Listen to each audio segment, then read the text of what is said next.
Hi there, I am Kirsten with Reusables by Kirsten, and I am here today to show you how to make a gusher pad.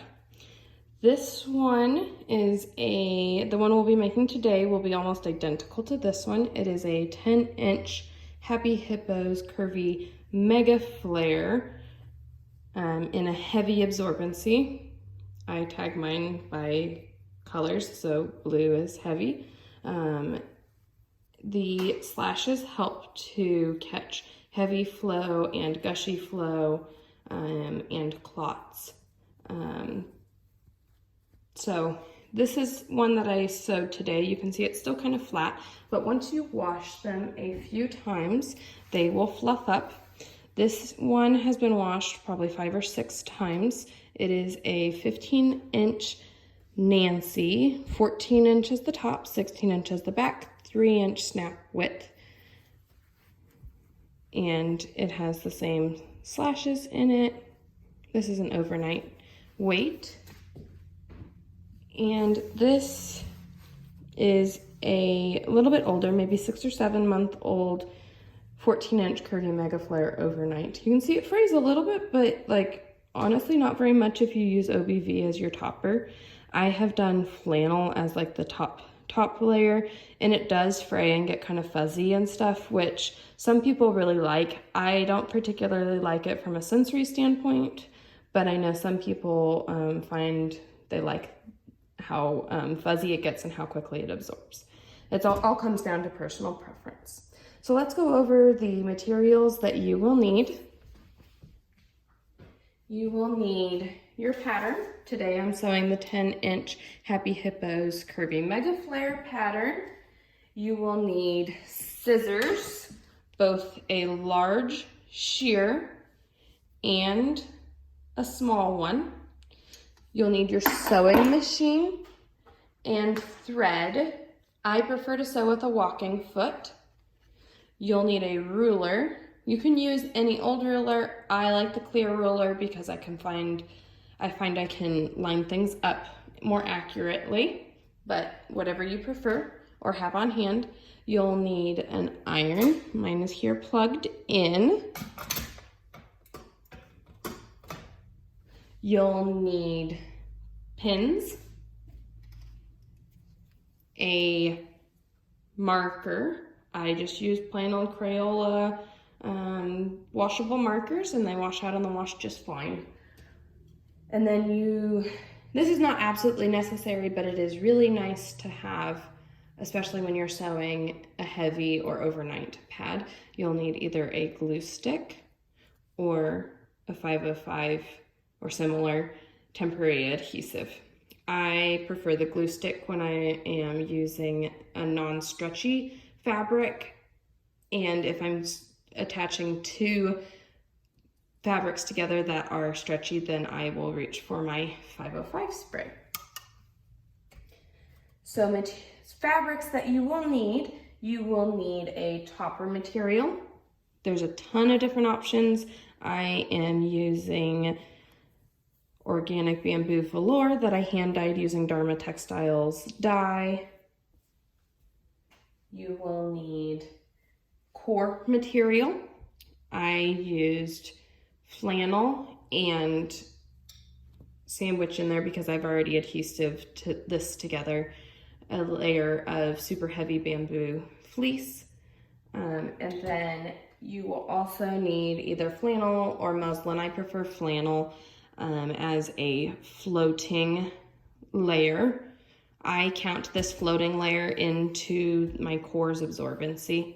So this will have 1, 2, 3 layers of flannel and 1 layer of super heavy bamboo fleece in there, which comes out to about 790 GSMs, which is just short of the goal of 840 to 900. My math could be wrong there. I seem to remember it only being 10 short, in which case using a thicker topper like this, I count that in there a little bit. But this is a heavy.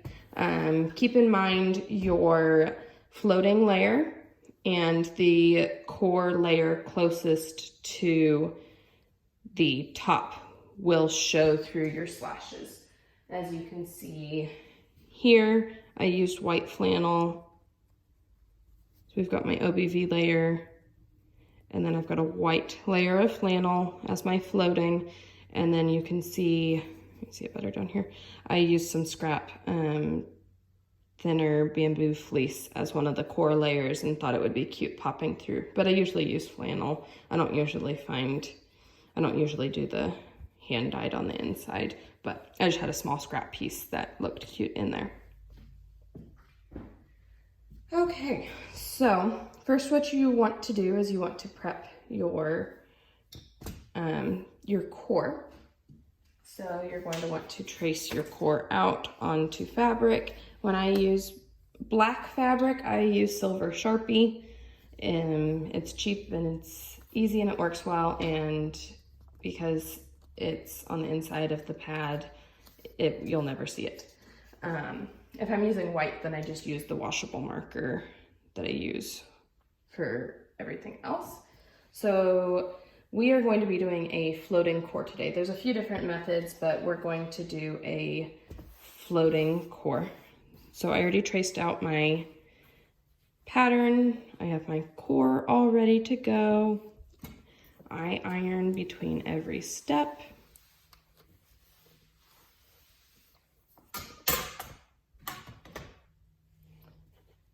And in a normal floating core, I would glue stick this on here, but because we are going to have to cut apart those two layers later on in a sort of delicate fashion, I skip it on here and I just use more pins. We'll do that real quick.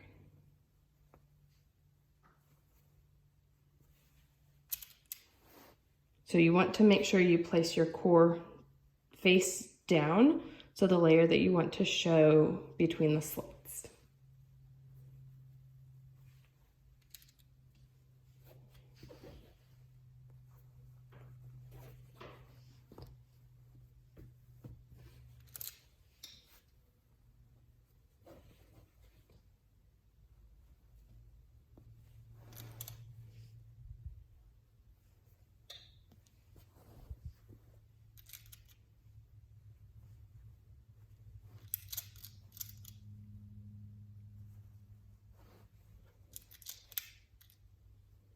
Again, like I said earlier, I find it easier, you know, if you're doing a moderate or something, or whatever layers you prefer for a heavy or an overnight, or whatever absorbency you're going for. I just like the layer closest where I'm going to be sewing to be flannel, if I can do it, just because it's a little easier to sew with. It doesn't get as bunched, but I've also done it with the bamboo or other stretchy fabric as the outside layer.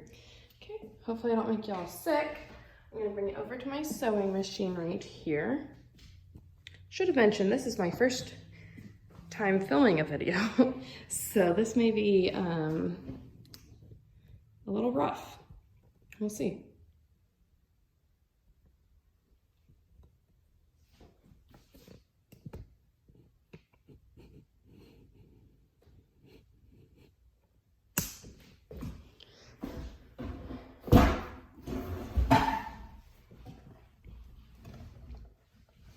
Okay, we're going to attach this to here. You can use whatever stitch you typically do. I use kind of a long and wide zigzag because I feel like it helps the pad lay a little flatter. And I don't backstitch it first.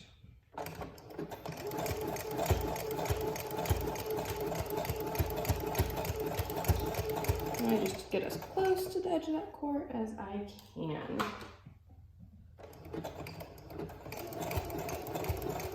This stitching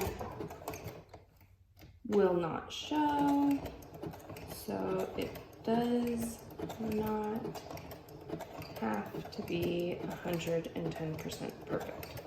You want your core to stay centered and you want to get to the close to the edge as you can, but it does not need to be your most beautiful stitching ever. Now, that being said, I do like to practice kind of detailed stitching here as much as I can, just for practice.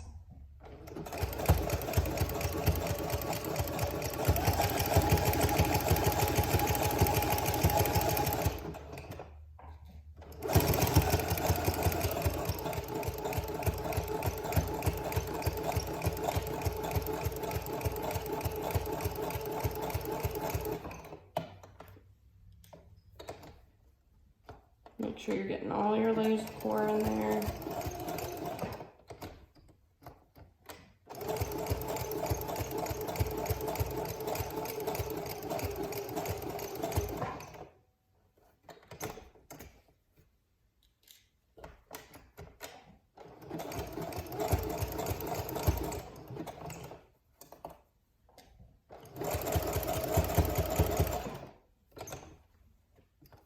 If you get any like bunching like that, just smooth it out as best as you can.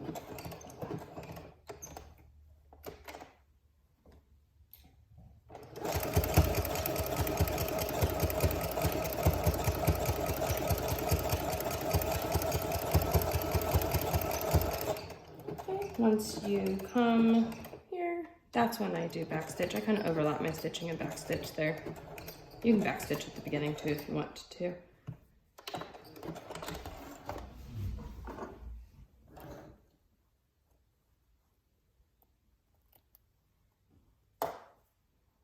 Trim your threads.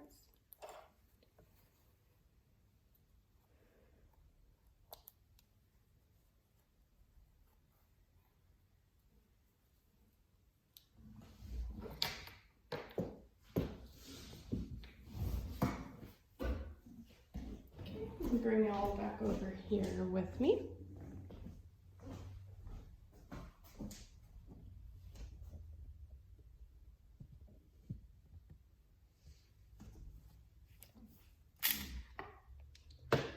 Okay, here is where you will take your floating core. You're all stitched on here, nice and secure. Got pretty close to the edge, so we're gonna call it good. If I had oopsied and sewn too close here, you may trim along there. Okay, we're going to get our topper, and you're going to lay it pretty side down. I've already cut this out. Trim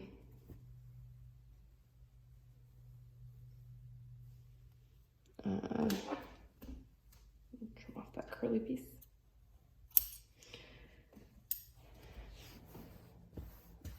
Okay, and then this is when you will want your 505 spray or your glue stick. I'm just going to use 505 spray because it's much quicker. Just give it a couple of good splurts. And people always are going to ask, does it get my ironing board sticky? A little bit, but I wash my ironing board once a week or so anyways. Goodness gracious.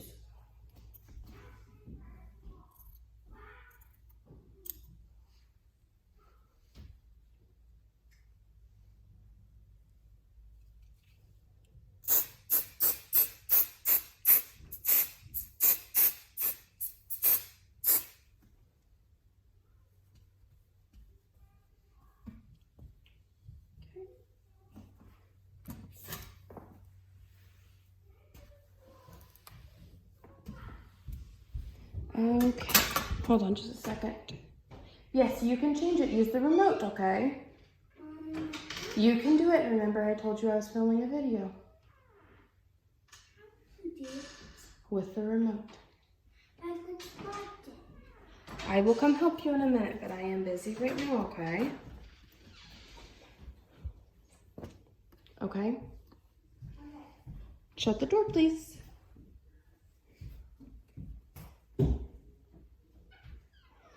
Okay, so I just go at kind of a random angle. You could do more that way, or you could even do just like straight across.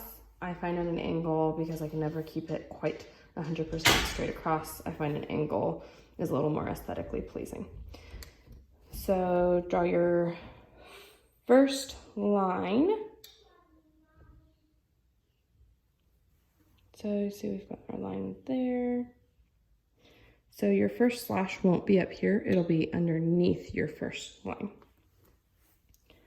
I prefer mine to be 3/4 of an inch apart. I tried 1 inch and it's a little too wide.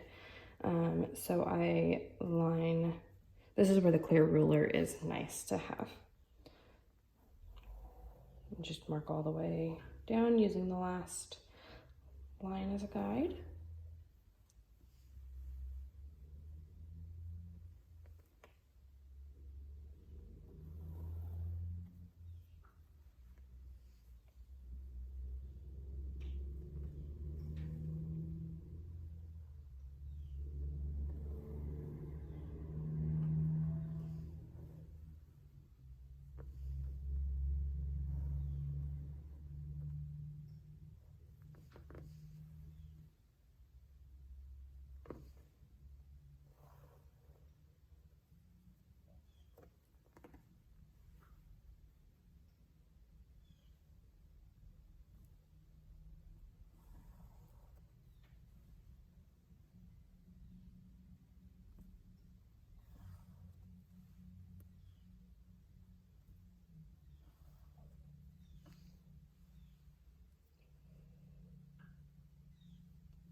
So I decided not to do another line there, because I'll show you how we will finish that on the other side.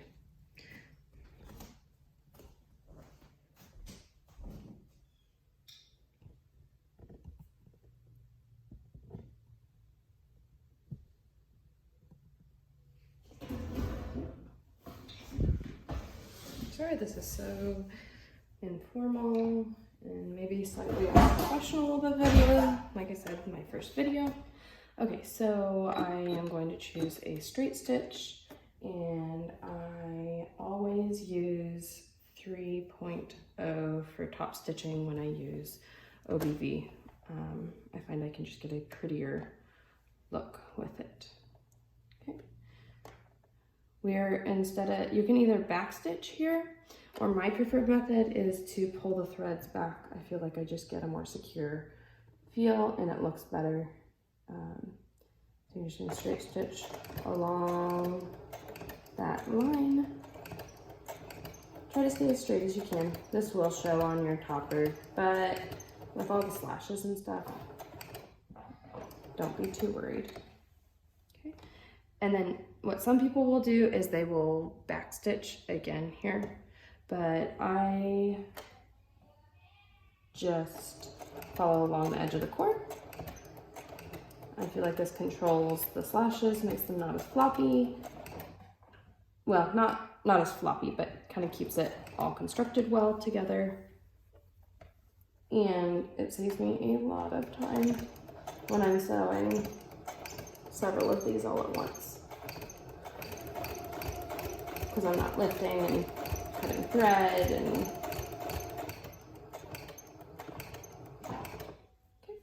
edge of there. Follow the cord down.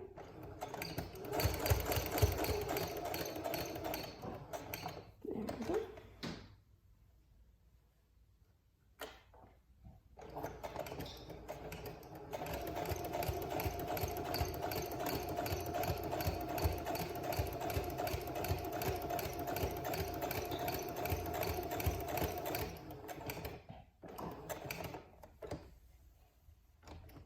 Make sure you don't get caught in the edge of your cord. I'm gonna kind of like set the presser foot on top of it.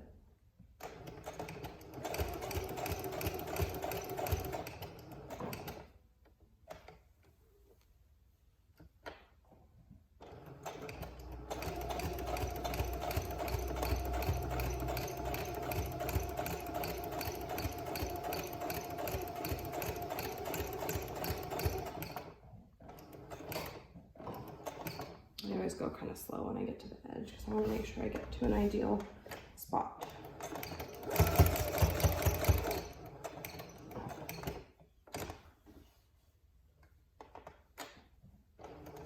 And I am lifting my presser foot and just pivoting with my needle down. My machine always stops with the needle down, but if your machine doesn't, make sure your needle is down when you're doing that pivoting motion.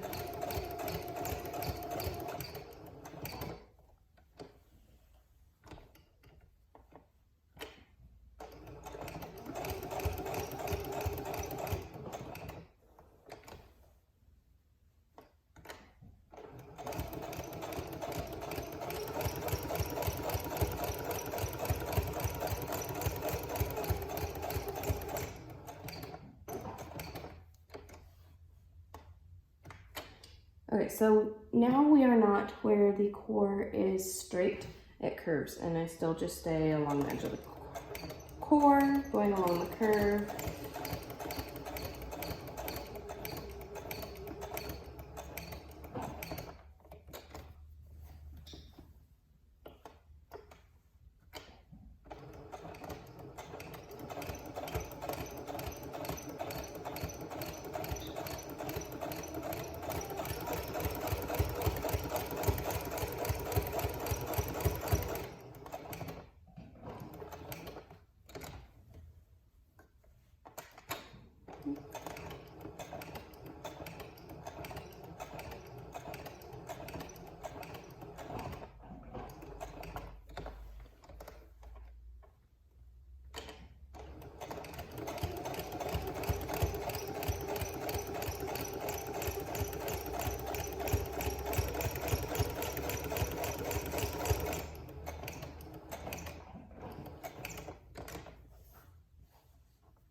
This is the time that it's the most awkward, is when you have this much pad on the inside of your machine.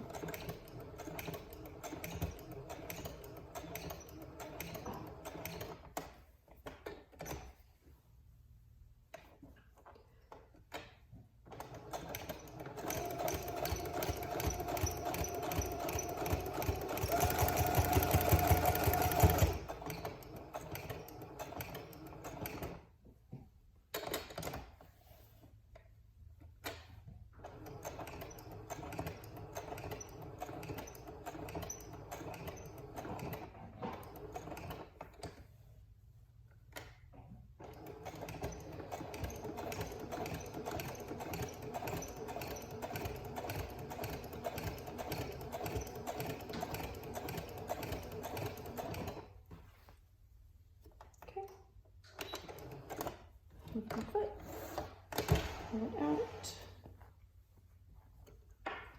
and I'm going to leave kind of a bit of a tail. Make sure you can see this. Okay.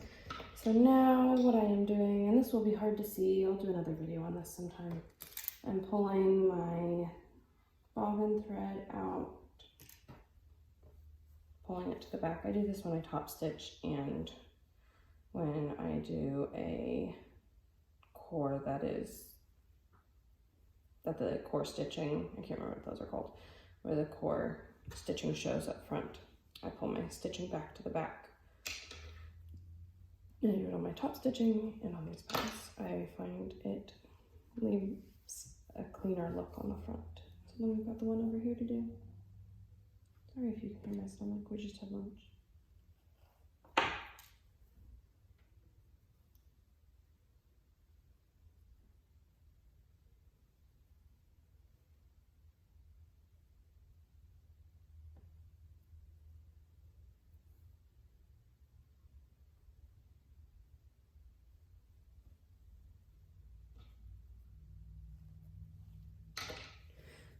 Now you can see we've got kind of these little channels zigzagged across, and if you had just done like back stitching on each end, which is just way more time consuming, you wouldn't have these little end pieces here. It would just be like that, which I've done, but I find this doesn't actually look that different on the finished product, and saves me a significant amount of time, and I feel like just makes the slashes a little more secure feeling.